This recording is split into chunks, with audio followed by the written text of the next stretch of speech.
Welcome to Pindar Poetry. We hope you learned something new.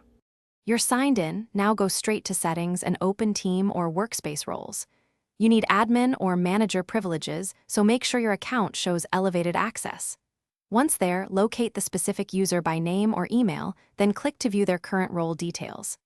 This first action sets the context. You're not changing permissions blind. Make small confirmations, user identity, current role, and last activity, before proceeding. These checks prevent accidental changes and ensure you modify the correct account. With the user selected, click Edit Role or Change Role to reveal the role options.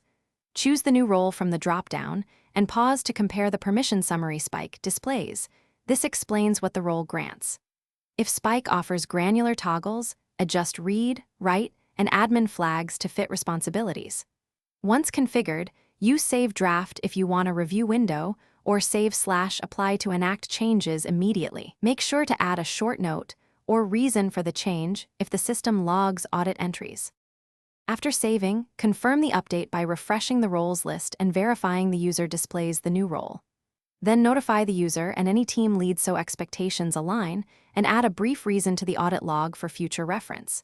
If the change didn't take, clear your cache or reload the app, check your admin permission level, and try the update again. If issues persist, use Spike's support actions. Roll back the change, capture a screenshot, and contact support with the timestamp and error details. This speeds resolution. Thanks for watching. Consider subscribing if we helped you.